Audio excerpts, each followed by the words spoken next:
बिस्मिल्लाहिर्रहमानिर्रहीम। अस्सलाम वालेकुम। मैं शेजीउल्लाह फिरासत। आप देख रहे हैं नेशनल और इंटरनेशनल न्यूज़ पर मुश्तमिल 4 टीवी का खुसूसी खबरनामा। दुनिया भर से यानी खबरें आपकी नज़र से।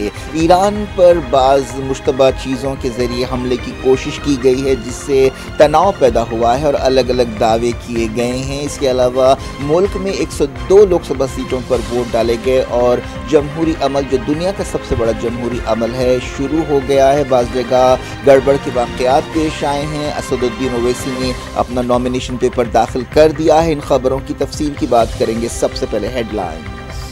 घर बनता है भरोसे और एतमाद से। सनशाइन प्रॉपर्टीज इंफ्रा डेवलपर्स एक बार फिर हमेशा की तरह एक बेहतरीन मेयारी जिंदगी लिए लाए हैं एक premium HMDA approve gated community at Shadnagar. Multinational company से लगा हुआ वेंचर, 100 फीट रोड से कनेक्टेड, 40 फीट BT रोड, तमाम तर सहूलियात से आरास्ता, electricity, drainage, water tank, 24/7 security, bank loan approve project. आपका इन्वेस्टमेंट आज और आपके बच्चों का कल बदल सकता है, तो आज ही अपना प्लॉट बुक कराएं। Sunshine properties infra developers, LB नगर, उपल, Hyderabad. Regal flats and apartments, Azad international school के करीब। मॉडर्न फ्लैट के ख्वाहिशमंद और खरीदारों के लिए एक सुनहरी मौका। सिर्फ 15 लाख रुपए डाउन पेमेंट कीजिए, बकाया 18 महीनों में 5 अक़सात में अदा कीजिए। 1320 SFT पर मुश्तमिल, एमेनिटीज और कार पार्किंग के साथ, जिसमें 24/7 चलने वाली 3 लिफ्टें, कार और बाइक पार्किंग हर फ्लैट के लिए। कुर्बानी के लिए मखसूस जगह और सहूलत। 15 लाख डाउन पेमेंट के साथ ये पेशकश शुरुआत के सिर्फ 15 फ्लैट के खरीदारों के लिए। Regal flats and apartments, beside Darussalam bank, Toli Chowki, Hyderabad. Iran के इस्फहान और तब्रेज में धमाके। अमेरिका ने कहा इसराइल ने हमला किया, लम्हे आखिर में खबर दी।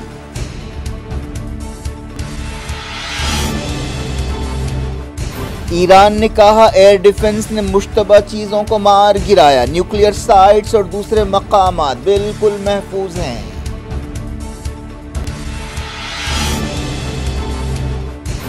सर्जी लावरोफ ने की इस्राएली ओहदेदारों से बातचीत, कहा ईरान तनाव बढ़ाना नहीं चाहता।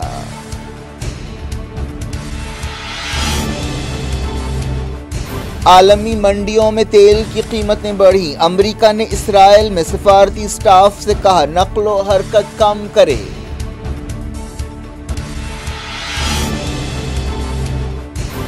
रफा ऑपरेशन के अंदेशे बढ़े, इसराइली फौजें तैनात। गाजा और मगरबी किनारे में हमले जारी।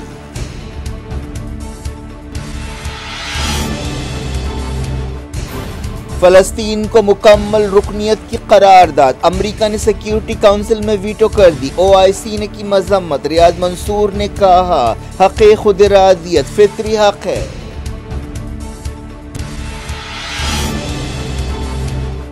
एक 102 लोकसभा हलकों में जोशो खरोश के साथ वोटिंग। तमिलनाडु की तमाम सीटों के लिए वोट डाले गए। बंगाल और मणिपुर में गड़बड़।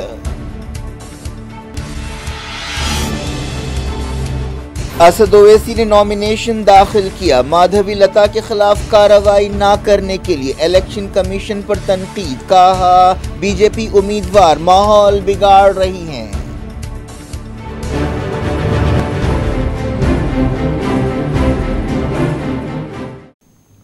हेडलाइंस आपने देखी। अब खबरों की तफसील की तरफ आपको लिए चलते हैं। ईरान के इस्फहान और तब्रीज शहरों में धमाकों की आवाज़ें सुनाई दी। अमेरिका और दूसरे मगरबी मुल्कों ने कहा है कि इसराइल ने ईरान में हमले किए हैं और उन्हें आखिरी लम्हे में खबर दी गई। ईरानी ओहदेदारों ने बताया कि उन्होंने मुश्तबा चीज़ों पर अपने एयर डिफेंस सिस्टम से फायरिंग की। ओहदेदारों ने बताया कि इस्फहान शहर में न्यूक्लियर तनसीबात और दूसरे अहम मकामात बिल्कुल महफूज हैं। ईरान इसराइल तनाव के दरमियान इंटरनेशनल कम्युनिटी ने तहम्मुल से काम लेने की अपील की है। ईरानी फौज के सीनियर कमांडर ब्रिगेडियर जनरल सिवाश नहिंदोस ने इस्फहान में बताया कि धमाके की आवाज़ एयर डिफेंस सिस्टम की फायरिंग की थी और कोई नुकसान नहीं पहुंचा। ईरान की स्पेस एजेंसी के तर्जुमान हुसैन दिलेरियान ने बताया कि एयर डिफेंस ने कई ड्रोन्स को कामयाबी से मार गिराया। उन्होंने एक्स पर लिखा कि ईरान के इस्फहान और दूसरे इलाकों में कोई गैर मुल्की हमला नहीं हुआ है, बल्कि ड्रोन उड़ाने की जिल्लत आमेज़ कोशिश की गई है जिसे नाकाम बना दिया गया। ईरानी एयरपोर्ट्स और हवाई इदारे ने बताया कि ईरानी एयरपोर्ट्स पर फ्लाइट्स फिर से शुरू हो गई हैं, जिन्हें कुछ देर के लिए रोक दिया गया था। इनमें तेहरान के एयरपोर्ट्स भी शामिल है। ईरानी अहदेदारों ने बताया कि इस वाक़े के बाद वो इसराइल को कोई जवाब देने का इरादा नहीं रखते। अहदेदारों ने बताया कि इस वाक़े के गैर मुल्की सोर्स की तस्दीक नहीं हुई है, हम पर कोई बैरूनी हमला नहीं हुआ है और हम इसे हमला नहीं बल्कि दरअंदाजी की कोशिश समझते हैं।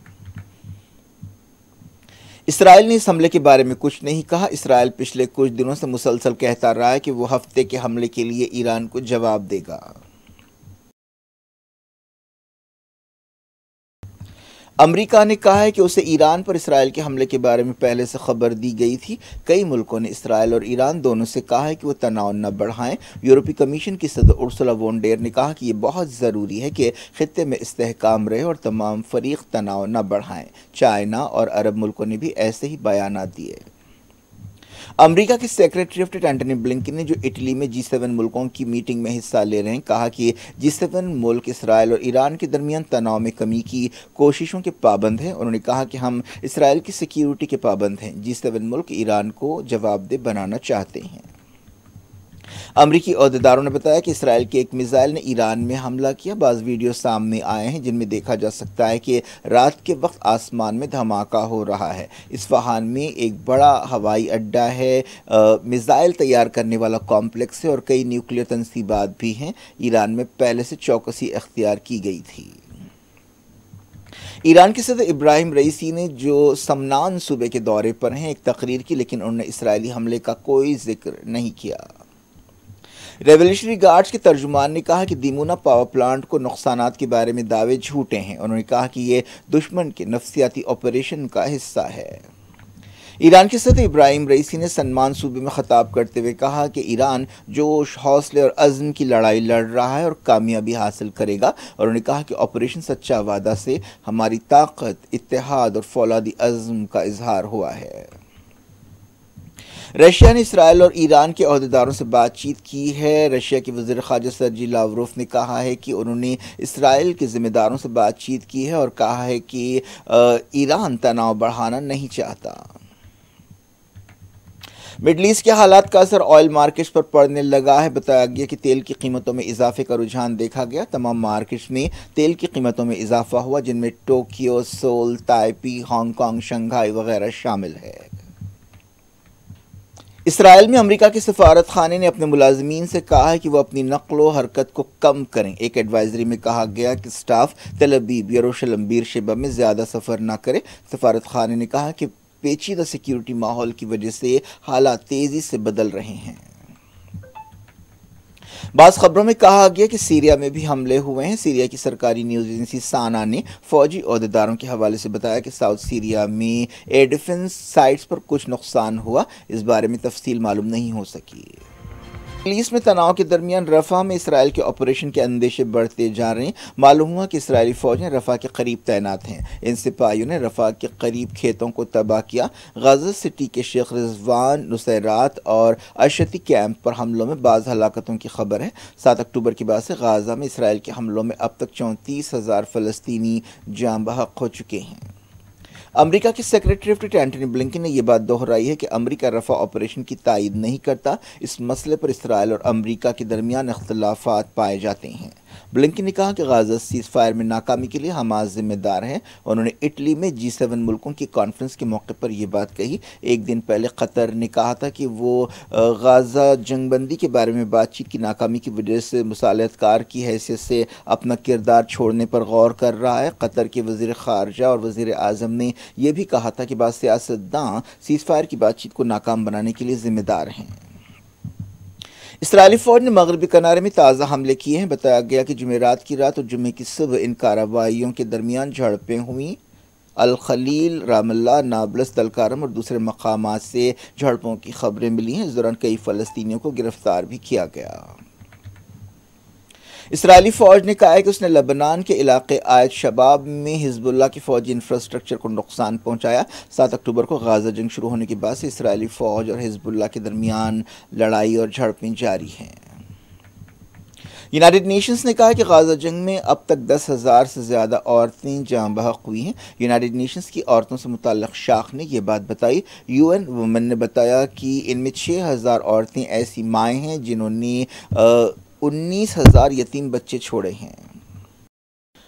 अमेरिका ने यूनाइटेड नेशंस में फ़लस्तीन को मुकम्मल रुकनियत देने की करारदाद को वीटो किया है। सिक्योरिटी काउंसिल में 15 में से 12 अरकान ने इस करारदाद की तायद की। यूएन जनरल असम्बली में 140 मुल्क फ़लस्तीन को तस्लीम करते हैं। सिक्योरिटी काउंसिल में 2 मुल्क गैर हाजिर रहे। वोटिंग से पहले अमरीकी नुमाइंदे वेदांत पटेल ने कहा कि अमरीका का नुक्ता नज़र बिल्कुल साफ है, वो इस मरहले पर फ़लस्तीन को मुकम्मल रुकनियत देना नहीं चाहता। उन्होंने दावा किया कि इससे फ़लस्तीनी अवाम को फ़लस्तीनी रियासत मिलने में देर हो सकती है। हालिया अरसे में फ़लस्तीनियों को मुकम्मल रुकनियत देने की यह दूसरी कोशिश थी। मुस्लिम मुल्कों की तंजीम OIC ने अमरीका की तरफ से करारदाद को वीटो करने पर सख्त तनकीद की। फ़लस्तीन के नुमाइंदे रियाज मंसूर ने कहा कि यह करारदाद दुनिया में फ़लस्तीनियों को उनका जायज़ मकाम देने की कोशिश है। जिन मुल्कों ने वोटिंग में हिस्सा नहीं लिया वो बरतानिया और स्विट्ज़रलैंड है। रियाज मंसूर ने वोटिंग से पहले एक जज्बाती तकरीर की और उन्होंने कहा कि हक़ खुद इरादियत या राइट ऑफ सेल्फ डिटर्मिनेशन हमारा फितरी हक़ है, हमारा तारीख़ी हक़ है।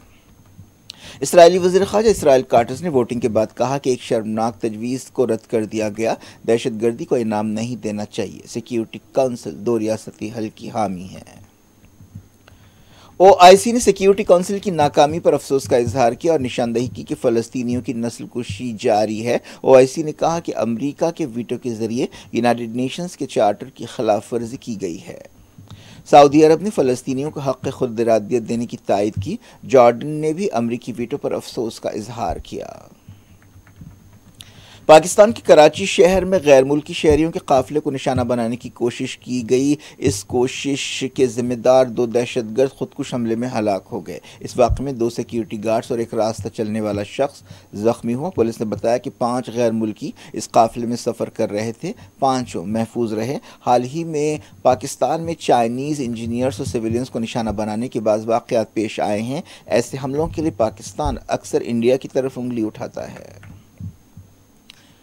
लौटते हैं इंडिया। मुल्क के 102 लोकसभा हल्कों में जुमे को जोशो खरोश से वोट डाले गए। इस तरह दुनिया का सबसे बड़ा जमहूरी अमल शुरू हो गया है। इलेक्शन कमीशन के अहदेदारों ने बताया कि 60% से ज़्यादा पोलिंग रिकॉर्ड की गई। यह मुल्क की तारीख में बहुत अहम इलेक्शन समझे जा रहे हैं, जिनमें नरेंद्र मोदी तीसरी बार वज़ीर आज़म बनने की कोशिश कर रहे हैं। बाज़ अपोजिशन पार्टियों का दावा है कि अगर मोदी और BJP इन इलेक्शंस में कामयाब हो जाएं तो फिर मुल्क में कोई इलेक्शन नहीं होगा। BJP ऐसे अंदेशों को रद्द करती है। BJP ने इन इलेक्शंस में 543 में से 370 सीटें जीतने का निशाना मुकर्रर किया है, जबकि NDA इत्तेहाद के लिए यह निशाना 400 है और अब की बार 400 पार का नारा दिया गया है।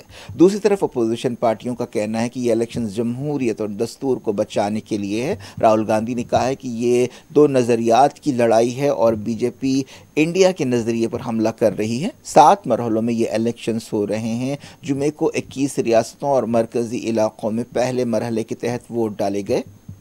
तमिलनाडु की तमाम 39 सीटों पर वोटिंग हुई। राजस्थान की 12, उत्तर प्रदेश की 8, मध्य प्रदेश की 6, उत्तराखंड की 5, अरुणाचल प्रदेश, मेघालय की 2, अंडमान निकोबार जजीरे, मिजोरम, नागालैंड, पुदुचेरी, लक्षद्वीप की 1-1 सीट के लिए भी वोट डाले गए। अरुणाचल प्रदेश और मिजोरम में असेंबली इलेक्शंस के तहत भी वोट डाले गए। तमिलनाडु में 62% पोलिंग हुई। बंगाल में तृणमूल कांग्रेस और BJP के कारकुनों में झड़पें हुई। कूच बिहार में झड़पों के बाद दोनों पार्टियों ने एक दूसरे पर हमलों और वोटर्स को डराने धमकाने का इल्ज़ाम लगाया। मणिपुर में भी गड़बड़ के वाक़यात पेश आए। एक पोलिंग स्टेशन के करीब फायरिंग का वाक़या पेश आया। एक पोलिंग स्टेशन में तोड़फोड़ की गई। वज़ीर आज़म मोदी की क़यादत में BJP इन इलेक्शंस में पूरा जोर लगा रही है। अपोजिशन पार्टियों ने भी इंडिया इत्तेहाद बनाया, जिसका मकसद BJP और मोदी को शिकस्त देना है। लेकिन ये इत्तेहाद बिल्कुल परफेक्ट नहीं है, क्योंकि बंगाल में ये इत्तेहाद नहीं है और बाज़ दूसरे मसाइल भी हैं। बिल्कुल जब इलेक्शन से पहले ये इत्तेहाद बनाया जा रहा था, नीतीश कुमार अपोजिशन कैंप से BJP के दोस्त बन गए।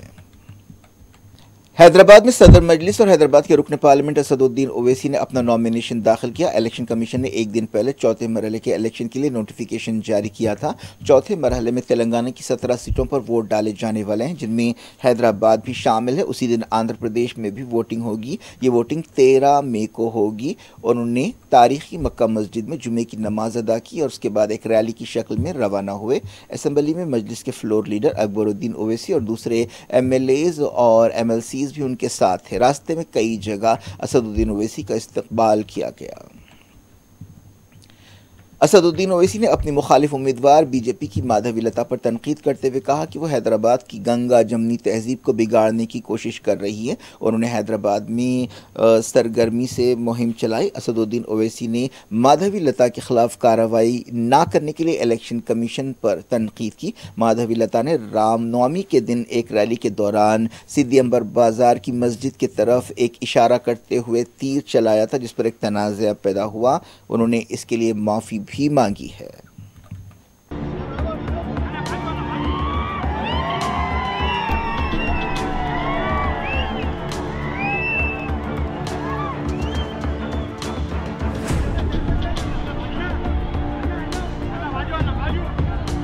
हैदराबाद को बर्बाद करना चाहते हैं।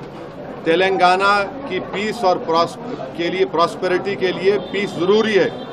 और ये जो कल हरकत की गई, जो आप सब लोग वीडियो देख के आप लोग नहीं चला रहे उसको, आप लोगों की आंखें बंद हैं, ये आप लोगों का बायसनेस है। ये कि रिलीजियस स्ट्रक्चर के सामने RSS और बीजेपी वाले इस तरह का एक्शन करते। आप हैदराबाद को अमन को खराब करना चाहते हैं और हैदराबाद और तेलंगाना की आवाम इनके इस हरकत को देख चुकी है कि ये लोग, इनके इंटेंशन क्या है, ये क्या फ्यूचर लाना चाहते हैं हैदराबाद और तेलंगाना में। तो मैं बड़ी इज्जत और एहतराम के साथ तेलंगाना की आवाम से, हैदराबाद की आवाम से अपील करूंगा कि तेलंगाना और हैदराबाद के अमन और पीस के लिए आप लोग देखिए लोग क्या करना चाह रहे हैं और अपने एक वोट का सही इस्तेमाल करिए। हाईएस्ट पर कैपिटा इनकम किसी स्टेट में तो तेलंगाना में है। क्यों है? अमन है यहाँ पर। और बीजेपी RSS इस तरह के वल्गर, एग्रेसिव, प्रोवोकेटिव वीडियोस के जरिए अपने एक छोटे सियासी फायदे के लिए, नहीं होगा फायदा उनको, तेलंगाना हैदराबाद की आवाम इसको कबूल नहीं करने वाली है। ये वल्गर और प्रोवोकेटिव एग्रेसिव एक्शन को, कल तक आप मेरे को गाली देते थे, अब तो गाली के साथ साथ अब तो ये भी कर रहे हैं आप। तो क्या है आपका, क्या मैसेज है? ये क्या मैसेज देना चाह रहे हैं कि यही नरेंद्र मोदी का सबका साथ सबका विकास है? कि यही विकसित भारत की बात बीजेपी कर रही है जो आज हम देख रहे हैं तेलंगाना हैदराबाद में? अफसोस होता है मुझे।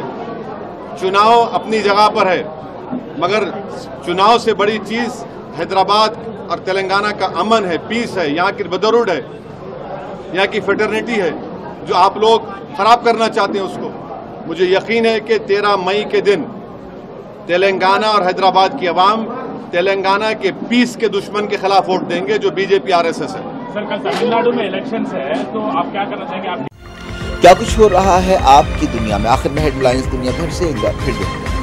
घर बनता है भरोसे और एतमाद से। सनशाइन प्रॉपर्टीज इंफ्रा डेवलपर्स एक बार फिर हमेशा की तरह एक बेहतरीन मेयारी जिंदगी लिए लाए हैं एक premium HMDA approve gated community at Shadnagar. Multinational company से लगा हुआ वेंचर, 100 फीट रोड से कनेक्टेड, 40 फीट BT रोड, तमाम तर सहूलियात से आरास्ता, electricity, drainage, water tank, 24/7 security, bank loan approve project. आपका इन्वेस्टमेंट आज और आपके बच्चों का कल बदल सकता है, तो आज ही अपना प्लॉट बुक कराएं। Sunshine properties infra developers, LB नगर, उपल, Hyderabad. Regal flats and apartments Azad international school के करीब। मॉडर्न फ्लैट के ख्वाहिशमंद और खरीदारों के लिए एक सुनहरी मौका। सिर्फ 15 लाख रुपए डाउन पेमेंट कीजिए, बकाया 18 महीनों में 5 अक़सात में अदा कीजिए। 1320 SFT पर मुश्तमिल, एमेनिटीज और कार पार्किंग के साथ, जिसमें 24/7 चलने वाली 3 लिफ्टें, कार और बाइक पार्किंग हर फ्लैट के लिए। कुर्बानी के लिए मखसूस जगह और सहूलत। 15 लाख डाउन पेमेंट के साथ ये पेशकश शुरुआत के सिर्फ 15 फ्लैट के खरीदारों के लिए। Regal flats and apartments, beside Darussalam bank, Toli Chowki, Hyderabad. Iran के इस्फहान और तब्रेज में धमाके। अमेरिका ने कहा इस्राइल ने हमला किया, लम्हे आखिर में खबर दी।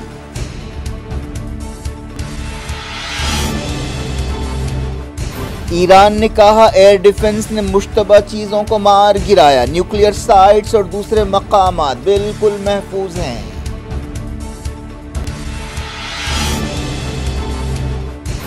सर्जी लावरोफ ने की इस्राएली ओहदेदारों से बातचीत, कहा ईरान तनाव बढ़ाना नहीं चाहता।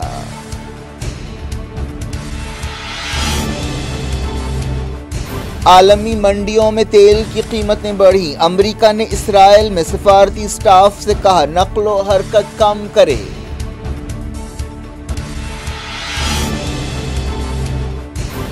रफा ऑपरेशन के अंदेशे बढ़े, इस्राएली फौजें तैनात, गाजा और मगरबी किनारे में हमले जारी।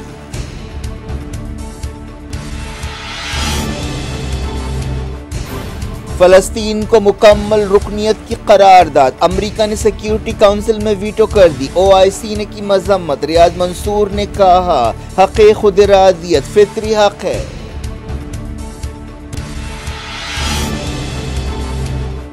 एक 102 लोकसभा हलकों में जोशो खरोश के साथ वोटिंग, तमिलनाडु की तमाम सीटों के लिए वोट डाले गए, बंगाल और मणिपुर में गड़बड़। असद ओवैसी ने नॉमिनेशन दाखिल किया, माधवी लता के खिलाफ कार्रवाई न करने के लिए इलेक्शन कमीशन पर तनकीद, कहा बीजेपी उम्मीदवार माहौल बिगाड़ रही हैं।